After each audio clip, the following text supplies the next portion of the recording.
Hello students, आज हम main points of discovering टट द सागा कंटिन्यूस करने जा रहे हैं, जो हम ऑलरेडी डिस्कस कर चुके हैं, लेकिन आज चैप्टर वाइज मेन पॉइंट्स में इसको डिवाइड कर दिया गया है। Tut was the last higher of a powerful Egyptian dynasty. जो किंग टट थे वो लास्ट हायर होता है वंशज, अंतिम वंशज थे वो इजिप्शियन डायनेस्टी के, इजिप्शियन मिस्र राज्य के। तो मिस्र जो कंट्री है उसके अंतिम शासक थे, जो ये सेंचुरी से इनकी फैमिली शासन करती आ रही थी। He was a teenager when he died about 3300 years ago. उस समय, जिस समय किंग टट की डेथ हुई, उस समय वो टीन एजर था। टीन एजर बेटा 13 to 19 ईयर्स के बीच में उनकी एज थी, जिसमें टीन लगता है, और उनको मरे हुए 3300 साल हो चुके हैं। The tomb was discovered in 1922 by an English archaeologist Carter. ये जो टूम थी वो आर्कियोलॉजिस्ट जो प्राचीन वस्तुओं का अध्ययन करते हैं, स्टडी करते हैं, उनको आर्कियोलॉजिस्ट बोला जाता है। तो कार्टर थे जिन्होंने 1922 में सबसे पहले किंग टट की कब्र को खोला रिसर्च करने के लिए। His mummy had to undergo a CT scan. तो किंग टट की जो ममी थी, जो डेड बॉडी होती है, उसको ममी बोला जाता है, जो स्केलेटन बच जाता है काफ़ी साल बाद अर्थ में दबे दबे। तो वो उसको सीटी स्कैन कराया गया। सीटी स्कैन बेटा आजकल बड़ा कॉमन सुना हुआ है आपने, कंप्यूटेड टोमोग्राफी, जिसमें एक्सरे से कहीं ज़्यादा इमेजेस क्रिएट किए जाते हैं। एक्सरे में तो लेंथ और विड्थ वाइज इमेजेस होती हैं, इसमें एक पूरी बॉडी को एक मशीन के अंदर डाला जाता है और क्रॉस सेक्शन इमेजेस निकाली जाती हैं। हर एंगल से कंप्यूटर पर आप हर पार्ट की इमेज देख सकते हैं। तो पूरी मम्मी का सीटी स्कैन किया गया। It could solve many mysteries regarding Tut's life and death. तो अब जो रिजल्ट्स आएंगे उससे क्या होगा, बहुत सारे जो रहस्य, लोगों को बहुत क्यूरियोसिटी है जानने के लिए कि टट की लाइफ में क्या हुआ था और डेथ कैसे हुई, ये क्वेश्चंस का आंसर मिलेगा। Many tourist from around the world came to see the most famous mummy of the world. बहुत सारे टूरिस्ट पूरे वर्ल्ड से आए देखने के लिए इस ममी को, क्योंकि ये ममी गिल्डेड थी, गोल्ड से जड़ी हुई थी पूरी body. The mummy was in a bad shape. Mummy की जो इतने सालों से दबे दबे, मम्मी की कंडीशन बहुत ख़राब हो चुकी थी। The end Carter began investigating the 3 nested coffins. तो मम्मी के साथ बहुत सारे 3 कॉफिन्स और भी दफनाए गए थे, जिसमें डे टू डे की ज़रूरत की चीज़ों को रखा गया था। तो आपको पहले भी मैंने बताया था कि एंशिएंट इजिप्शियंस में ये बिलीफ होता है कि जिन चीज़ों की ज़रूरत लाइफ में होती है, आफ्टर डेथ भी उनकी ज़रूरत होती है।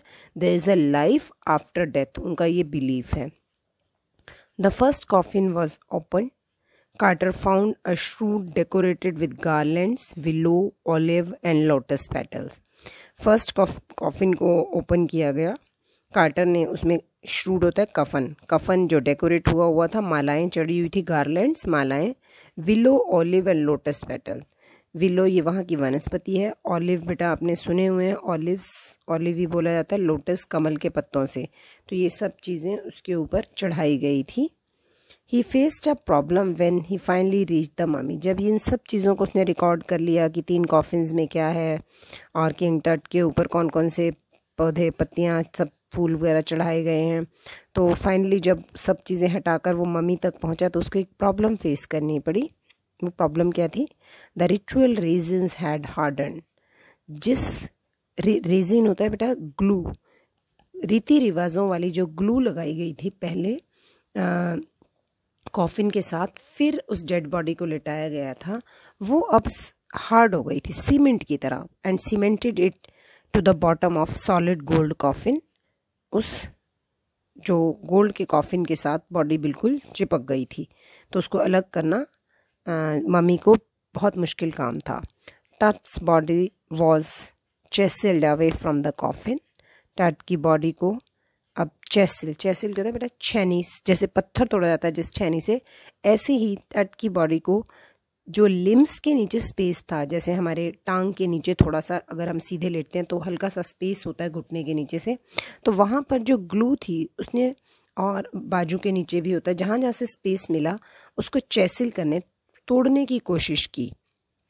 कार्टर्स man removed the mummy's head and severed nearly every major joint. और कार्टर के आदमियों ने क्या किया? ऑलमोस्ट हर जॉइंट से मम्मी को अलग कर दिया, उस डेड बॉडी के पार्ट्स को अलग कर दिया, क्योंकि जब आप ग्लू को हटा रहे हो तो बॉडी अर्थ के नीचे पड़ी पड़ी डेलिकेट हो जाती है, तो उसके पार्ट्स भी टूटेंगे, तो सारे पार्ट्स को अलग कर दिया। Archaeology has gone A revolutionary change in the last few decades. पिछले कई दशकों से आर्कियोलॉजी में बहुत सारे बदलाव आए हैं, रेवोल्यूशनरी चेंजेस आए हैं।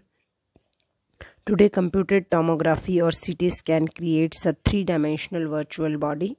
और आज सीटी स्कैन से 3 डायमेंशनल वर्चुअल बॉडी इमेजेस ली जा सकती हैं। कार्टर के समय सिर्फ खुद से रिकॉर्ड कर रहा था वो, और जो चीज़ें दिखाई दे रही थी। उसके बाद अप्रॉक्सीमेट 1980 में एक और आर्कियोलॉजिस्ट ने उसको ओपन किया, जिसने ये बताया कि कार्टर ने बॉडी को, मम्मी को हार्म पहुंचाया और उसमें से कुछ रिब्स मिसिंग हैं, चेस्ट बोन्स वगैरह कुछ मिसिंग थी, गायब थी। तो अब रिसर्च का पर्पस ख़त्म होता जा रहा था।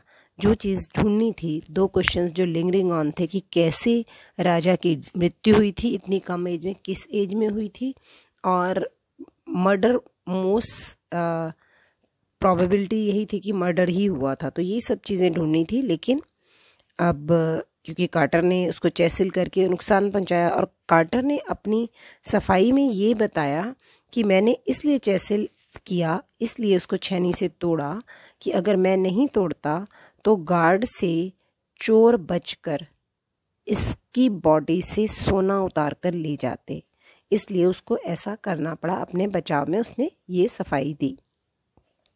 टुडे कंप्यूटर टोमोग्राफी और CT scan creates a 3 dimensional virtual body. आज 3 डायमेंशनल इमेज क्रिएट हो जाती है। यंग तूतनखेटन और king Tut ruled about 9 years and then he died unexpectedly. तो लगभग 9 सालों तक ये रूल किया था इन्होंने, और उसके बाद अचानक डेथ हो गई। दैट मीन्स अगर 19 years की एज में भी डेथ हुई हो, क्योंकि टीन एज था, तो 11 years की एज में वो राजा बन गया होगा। A CT machine scan Tut's mummy from head to toe. It created 1700 digital X-ray images of his head, neck and skull. तो लगभग 1700 डिजिटल इमेजेस क्रिएट कर ली गई, और पूरी बॉडी की, हेड, सर से लेकर पाँव तक की, और अलग अलग डायरेक्शन से हेड, नेक और स्कल जो बैकबोन से रिलेटेड होते हैं उन सब की भी इमेजेस ले गई, ताकि पता चलाया जा सके कि किंग टट की डेथ किस कारण हुई। After completing the scan, Tut's mummy was carried back to his tomb. और जब ये कंप्लीट हो गई रिसर्च, तो वापस उसको टूम में लिटा दिया गया। King Tut again rested in peace, where the priest had laid him more than 3,300 years ago. King Tut को दोबारा उसी स्थान पर लिटा दिया गया जहाँ पर 3,300 साल पहले जो क्रीमेशन इनका बरी करने वाले प्रीस्ट ने उसे वहाँ लेटाया था। बेटा ये सारी रिसर्च इजिप्ट के एंशियंट एंटीक्विटी डिपार्टमेंट के जाही हवास ने की थी, और वो काफ़ी परेशान थे। और जब वापस लिटा दिया गया तो उनको ये लगा कि जो ओरियन है राजा तूत की कब्र के बिल्कुल ऊपर है, जो इजिप्ट में ये माना जाता है कि मौत के देवता हैं और वो कब्रों की देखभाल करते हैं। तो और रिसर्च में कुछ ऐसा नहीं पाया गया, तो ये जस्ट नेचुरल डेथ ही काउंट करी गई। बीच में कुछ चीज़ें यहाँ पर चैप्टर में दिखाई गई हैं कि अखनीटन जो किंग टट के फादर या ग्रैंडफादर 4th थे, बहुत 100 years से इनका शासन चलता आ रहा था, और बीच में एक सुमन खेड़े किंग आया जिसका हिस्ट्री में ज़्यादा कुछ रिकॉर्ड नहीं है। और उसके बाद किंग अखनेटन जिसने आते ही राजधानी का नाम बदल दिया, लोगों के लिए टेम्पल्स, पहले गॉड अमुन की पूजा होती थी, टेम्पल्स तुड़वा दिए, इमेजेस, मूर्तियाँ वगैरह सब तुड़वा दी। और वो समय काफ़ी मुश्किल रहा होगा लोगों के लिए, और उन्हें ज़बरदस्ती गॉड एटन जो सन डिस्क है उसकी पूजा करने पर मजबूर किया। लेकिन जब किंग टट राजा बने तो उन्होंने तूतनखेटन से अपना नाम बदलकर तूतनखामन रख लिया, गॉड अमुन जो पहले थे, और वापस उनके मंदिर, मूर्तियाँ और सारे पुराने तरीके पुनर्स्थापित करवा दिए। दोबारा से लोगों को ये फैसिलिटी दी कि वो अपने इच्छा से धर्म को मान सकते हैं। Read the chapter. Thank you.